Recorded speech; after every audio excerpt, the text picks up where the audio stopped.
Hello, welcome to episode 198 of Herpetological Highlights, the podcast all about recent happenings in the scientific world of reptiles and amphibians. I'm Tom Major, co-hosting with me, as always, is Ben Marshall. Hey. And we're ever approaching our 200th episode, Ben. It's going to be... I don't know what it's going to be. It's going to be wildly underwhelming, episodes. And it's going to have a 2 and 2 zeros on the cover art. That's what it's going to be. Yep. But it will still feel like an accomplishment. 200 episodes of editing is pretty good. And yeah, we're on the subject of snakes today, which we like. We always enjoy talking about snakes. We got a paper about UV, ultraviolet light, and snakes, and whether they can see it and whether other animals can see them in it. So yeah, I'll introduce the paper straight off the bat. It's by Crowell, Curlis, Weller, and Rabosky, 2024. Ecological Drivers of Ultraviolet Color Evolution in Snakes, published in Nature Communications. So we got ultraviolet light here. Can you see ultraviolet light, Ben? Only in my dreams. Only in your dreams. I can't see it either. I was considering this, and during when I was reading the opening of the paper, and so they. You know, you can have bits of technology that allow you to detect UV and translate that into something that you can see, right? Yeah. And I was just how much change in the brain would be required for us to actually be able to see UV and sort of comprehend an additional aspect of light? Isn't like, it how more, far are we from that? Isn't it more of a rods and cones thing than a brain thing? Well, like okay, if our optic nerve can get it, maybe our brain. Yeah, no, it's both. It's mechanical and... But you already have... Some people are tetrachromats, right? But that's not UV, is it? What's the additional... I don't know. But I think it's only in women. Men never get it. Shouldn't have mentioned it as I haven't got any notes on it. But yeah, tetrachromacy, we're seeing colour through 4 cones. Uh-huh. Yeah, so we only generally have 3 cones.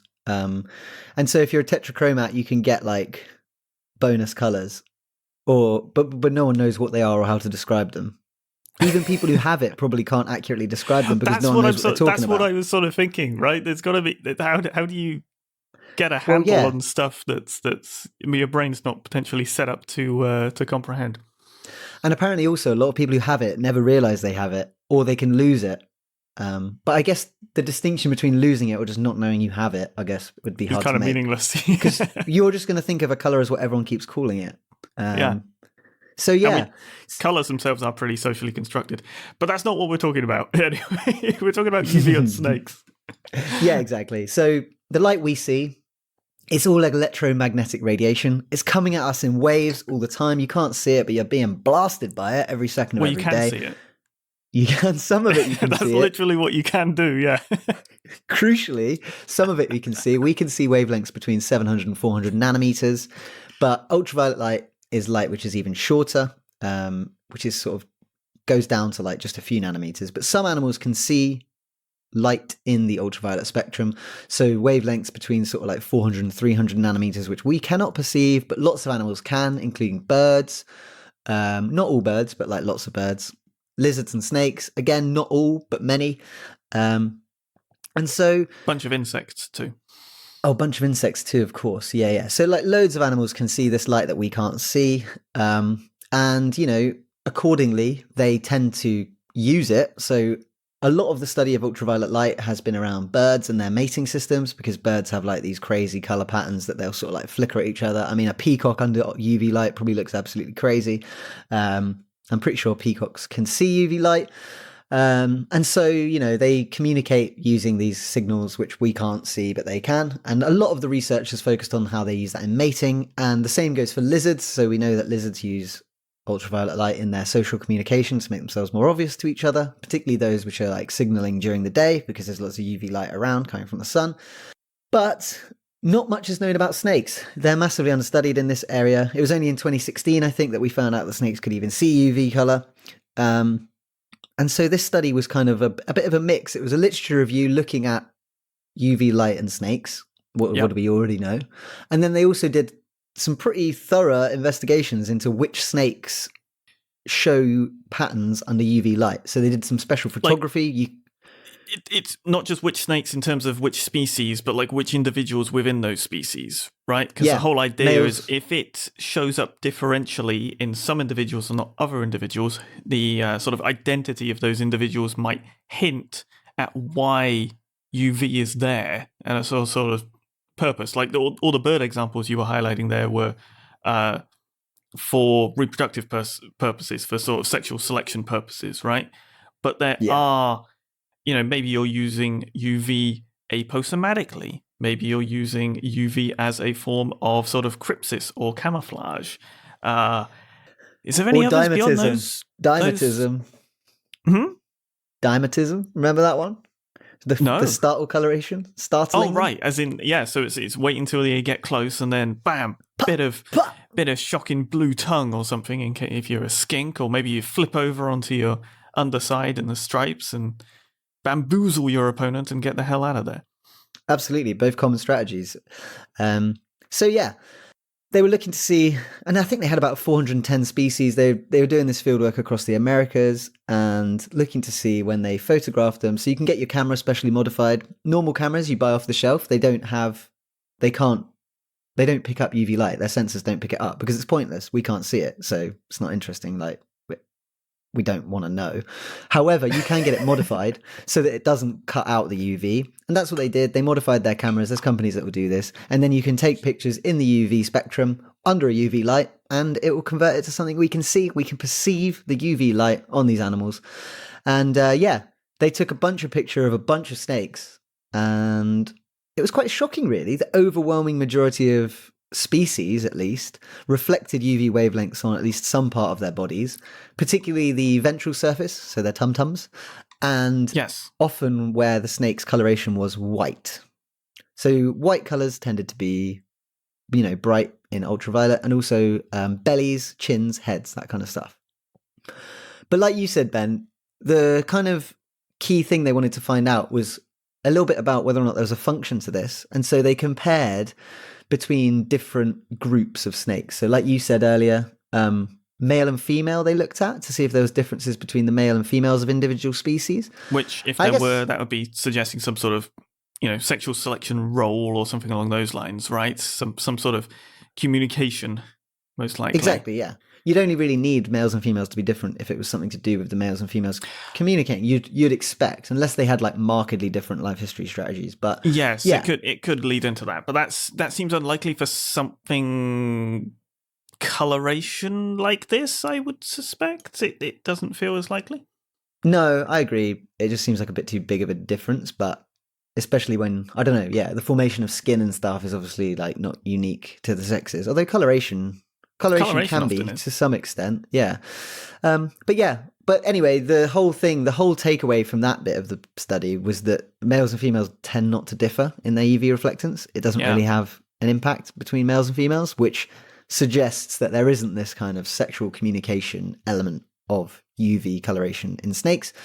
So then they moved on, and they looked to see whether there were differences in UV reflectance in terms of their life history strategies. So what are they doing? So they compared arboreal and non-arboreal snakes, and they found that arboreal I think also snakes, aquatic and terrestrial too. They had four categories. Oh, did they? What was the deal with aquatic snakes? Because I only really focused on the arboreal ones. Well, I think they did their straight comparison, their actual statistical test, arboreal versus other.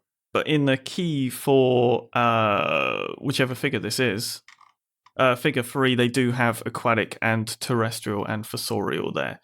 So I don't know if there were any differences within those different groups, as in between those different groups, because what they discuss is how arboreal, what you're about to say, arboreal more likely to show this sort of UV coloration. Yeah. So arboreal snakes, those that live in trees, are more likely to be UV. And similarly, nocturnal species, so species which are active in the night, are more likely to have UV reflectance than species which are active in the day. And they talk about potential reasons for this. I reckon we'll start on the arboreal one. So snakes that were living in trees, they say that the UV coloration could function to reduce detection by predators which are active in the day. So nocturnal snakes, arboreal snakes, sleeping in the day, in trees, both plants and their epiphytes have a UV reflectance. So they're kind of in amongst this foliage, which is demonstrating UV reflectance. So if they themselves have it, it will aid their camouflage. Yeah, you wouldn't want to be the only thing in a tree that wasn't reflecting UV for something that is able to see UV. They'd stand out against a sort of beautifully UV sensitive background. Yeah. And they say that this could make it harder to detect by UV sensitive birds that live in trees. And they cite the example of peppered moths, which hang out on lichens, and they do the same thing. They have UV coloration similar to lichen, which helps them hide from birds.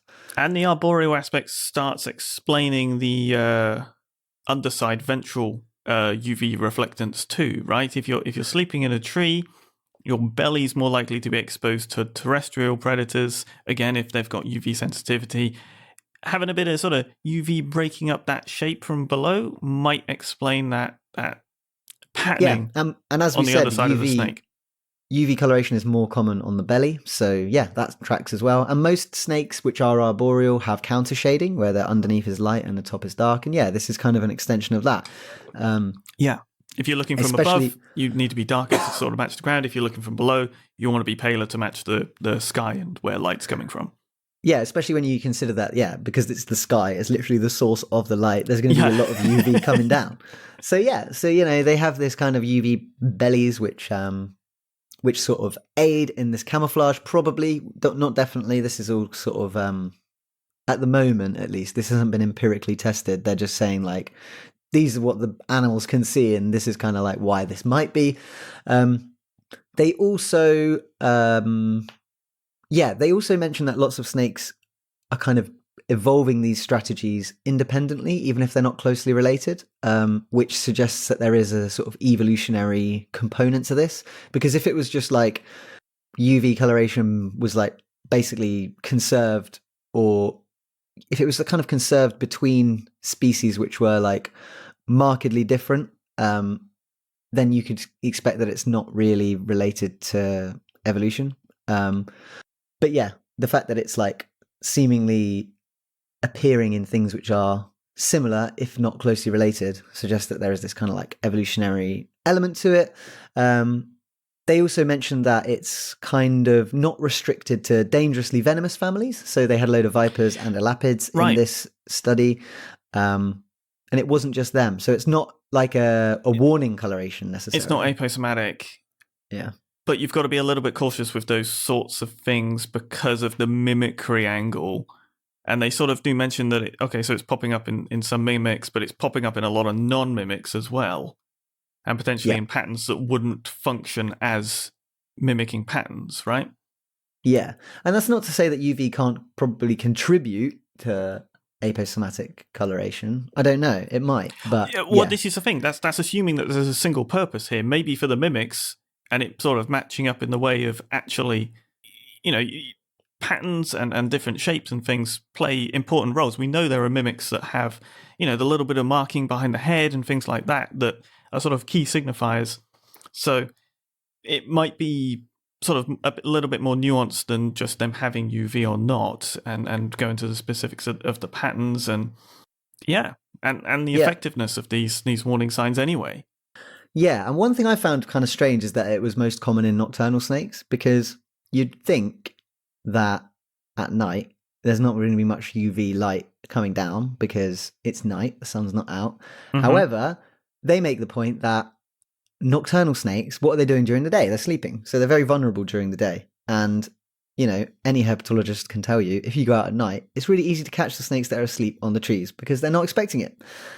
And obviously the same goes for their actual predators. They're being hunted at night while they're sleeping, wherever it might be. And if they're they're being hunted during the day while they're sleeping, then, if they're being hunted during the day while sleeping, then if they're disturbed, they can sort of flail around a bit, maybe expose their white belly, and it will be a shock coloration, possibly. So in that regard, they do sort of say UV might have a bit of a sort of shock factor.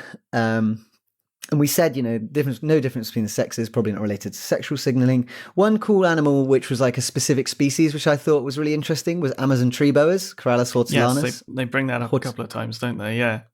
Yeah, and so that is a species which has like massive variety of color and pattern. So it's like arboreal boa living in Amazon, as the name suggests, and you get all different colors of them. You can get yellow ones, you get red ones, you get grey ones, you get ones with patterns, you get plain ones. And there was a lot of variety among those different color patterns and how much UV they expressed in their patterns, which I thought was really cool. And I'm curious as to why that might be. I guess it could just be a sort of bet hedging thing. Bet hedging, or a lot of the UV stuff is coming as a sort of secondary feature of different sort of colors. I'm assuming that sort of the UV sensitive, UV reflectance is sort of connected to color in some way anyway, right? Because it is just reflecting light, essentially. So it would make sense that those are all sort of interwoven together, and therefore it might just be secondarily important than color, or color as we see it. Yeah, it could be. It could just be a sort of backup thing. But I think the key takeaway of this paper is that there are loads of snakes that have visible patterns in the UV spectrum.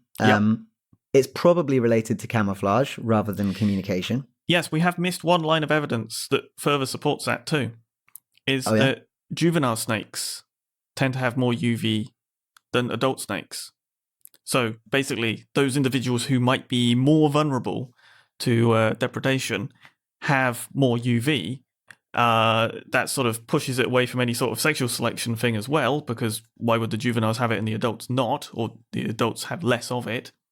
So it is this, juveniles need crypsis for sure, less, aware of the world perhaps, less sort of wise, and less capable of defending themselves potentially. So best case scenario is crypsis and UV syncing up with that potentially. Yeah. But I think the kind of discovery of like widespread UV coloration in snakes is exciting because it's something we didn't know about before. There's a whole new suite of things for us to study here. Somebody needs to bring green tree pythons into this. We keep talking about those juvenile colorations. I bet you those things are banging in UV. They weren't covered in this, huh? Nah, because they're Australasian. This was all Americas. This was all American snakes, was it? They may have actually had emerald tree boas in this. They don't have a list of species anywhere, though. Nah, they just said there were 410 species, didn't they? They probably do in the supplements. It would be really nice to have a look at those supplements and see if there is a picture of an emerald tree boa. What's the I think what's the Latin for emerald tree boa? Epicrates kentria. Oh no, that's the rainbow boa. He's got it wrong. Oh, it's got to be Corallus again. Caninus. Okay, so if we were to look at figure 2, the source data for figure 2. Yeah, Corallus caninus, named after their giant scary teeth. But it's basically an America's green tree python, right? So let's have a look. How are we spelling this? Corallus. It's not finding it. Or maybe not. Worth a look. Anyway, but I really think it would be cool to see. Yeah, I'm not seeing it. Yeah, just some more of these snakes that have like really dramatic ontogenetic color change as well. Because as you said, it was more prevalent in juveniles. They did. I would just love to know some specifics.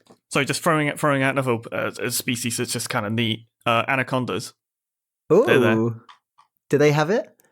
Oh, so sorry, I'm trying to work out what on earth. I can't eyeball UVR and UVB numbers to know if it's exciting or not. There's no picture. On the face of it, ventrally, they've got some high numbers. Yes, it seems like ventrally, perhaps. Yeah.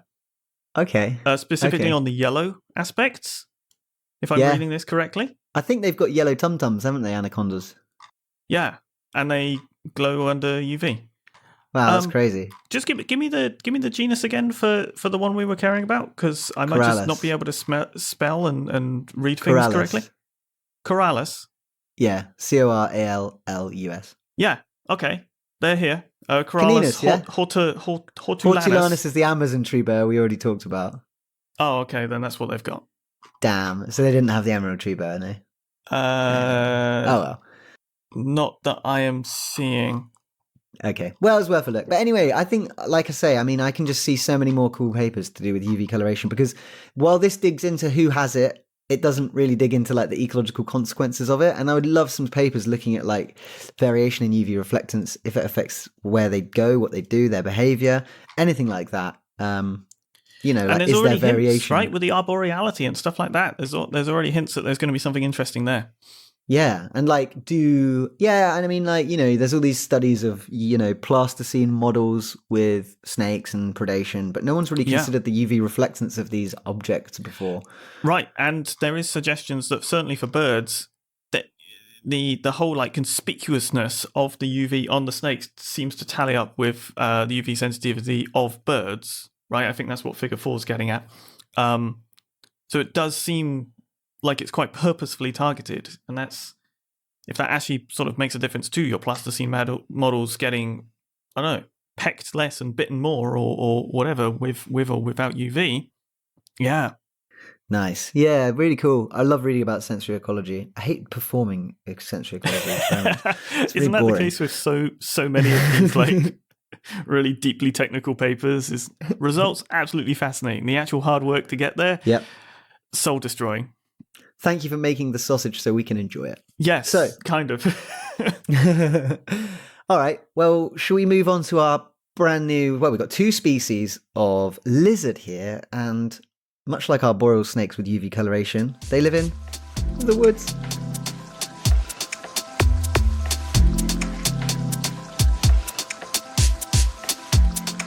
Okay, we got a paper here by Venegas, García-Ayachi, Chávez-Arribasplata, Marchelie, Bullard, Quispe, Valencia, Odar, Torres-Carvajal, 2024, 2 new species of wood lizards from Cordillera de Colán in northeastern Peru, published in the Journal of Vertebrate Biology.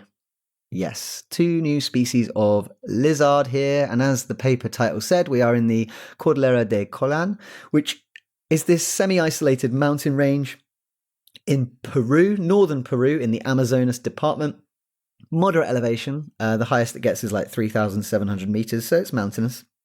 And this area still holds a lot of mystery for scientists, actually, because it hasn't really been well studied. Most of the species that are known from there were actually discovered all the way back in 1978. There was an ornithological expedition by Louisiana State University, led by Thomas Schulenberg.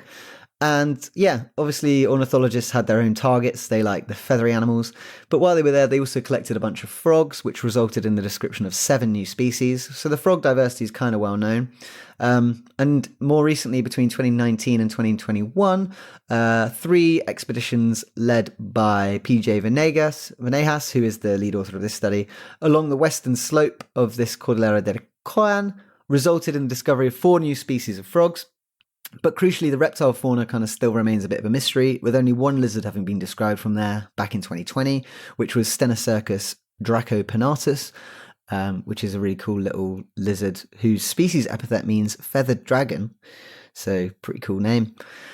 But that was kind of the extent of it. You know, the lizard diversity of this place was not well understood. So this team went to the area, conducted some nighttime surveys with the intention of inventorying the lizard species that was there.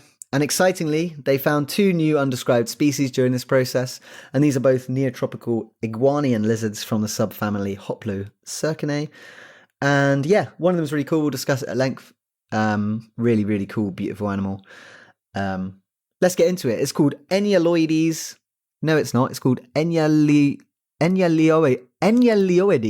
Why do they love sneaking like an extra vowel in these words, like Enyalioides. No word should be spelled I-O-I. No, yeah, it's bonkers. That just I don't doesn't know how seem right. Yeah, it's too Greek. But yeah, they've called it Enyalioides cyanocephalus, with the specific epithet cyanocephalus derived from the Greek words kaianos, which is an adjective meaning blue, and cephalus, a noun meaning head, so blue head. And yeah, it refers to the bluish head. If you the were lizards. picturing a sort of small 10 centimeter long and then another sort of, well, more like 10, 11 centimeter long lizard with a 10, 11 centimeter tail.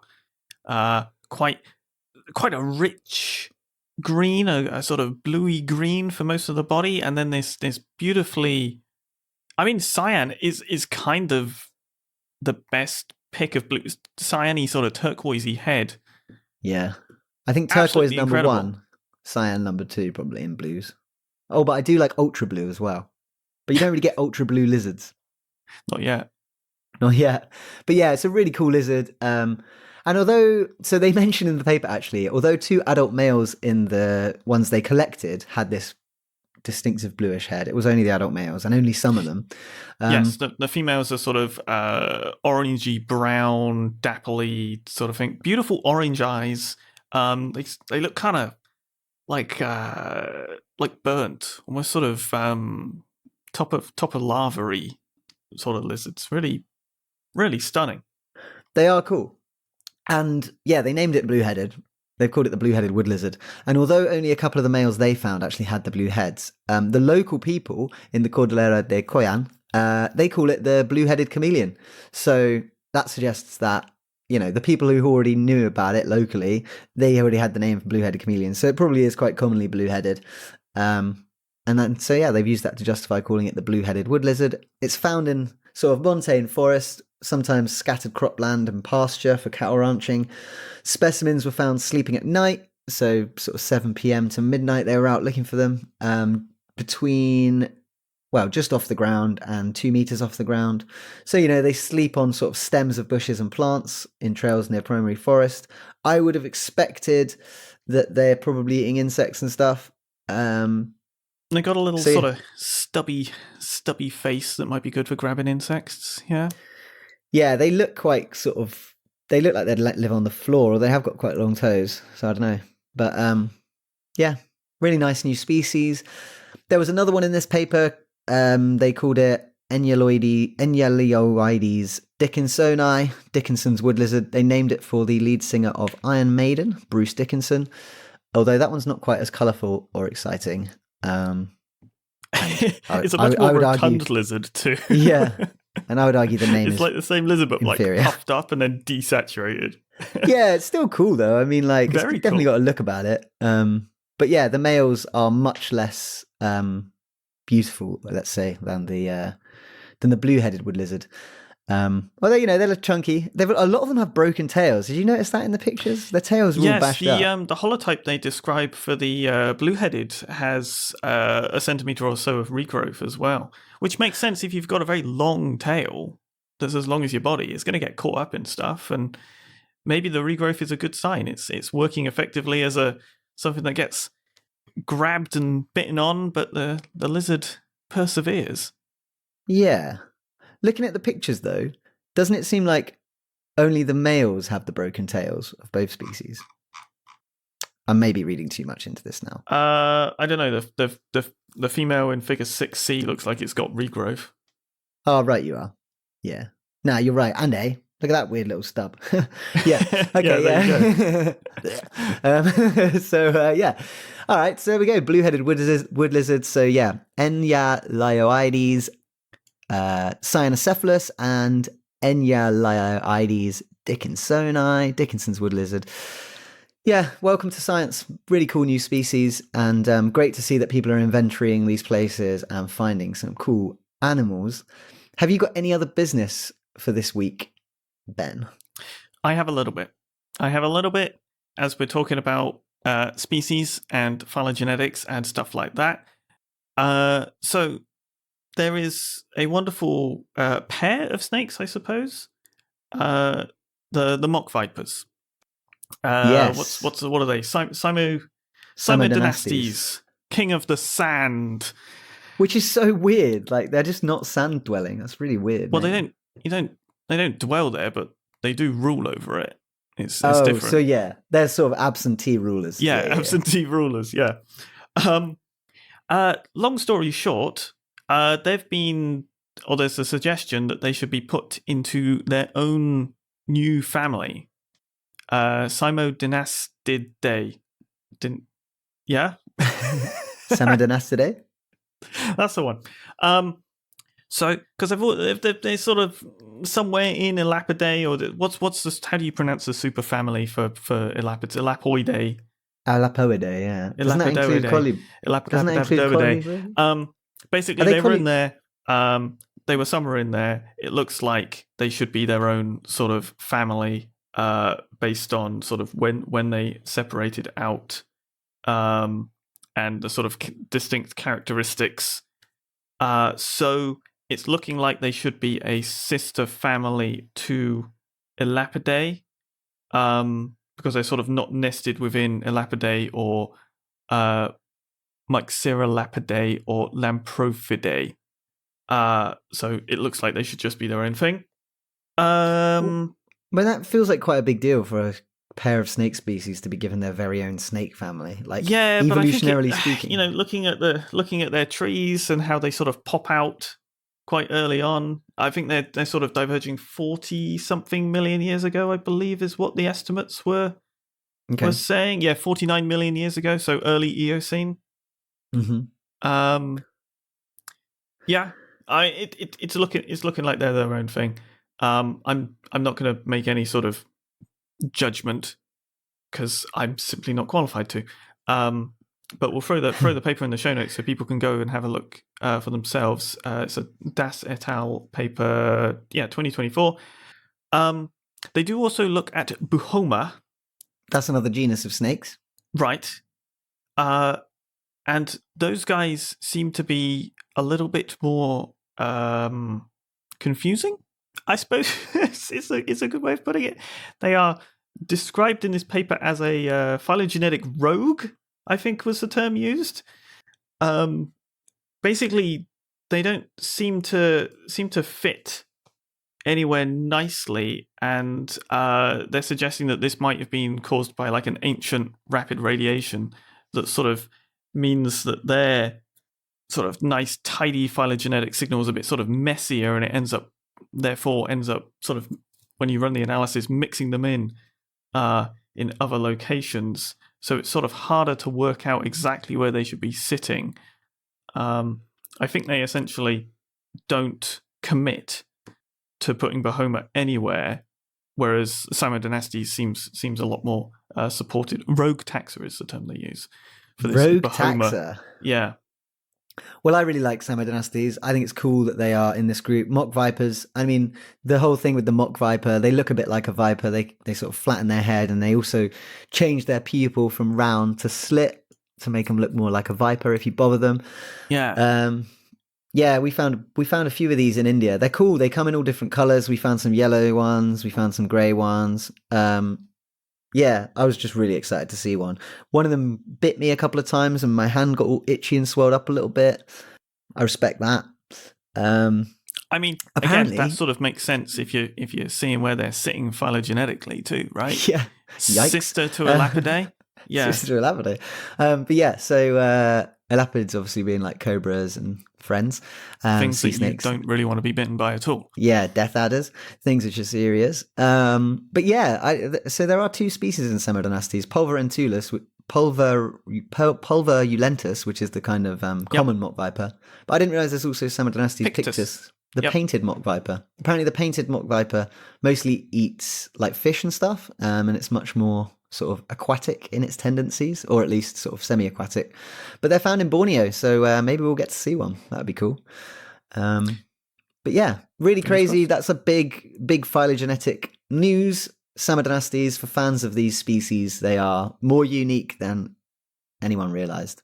Yeah, so, and who knows what's going on with Buhoma, and probably expect to hear more news about them in the future as things change, new methods pop up that can sort of sift through the potentially messy phylogenetic signal that they currently seem to have. Cool. All right, so there we go. I think that ties up our episode on snakes and UV light, them reflecting it, having colours in it, and yeah, Psammodynastes is its own family now. If you want to get in touch with us, you can. herphighlights@gmail.com. You can find us on social media. And I think that all that remains to be said is thank you for listening. Thanks for listening.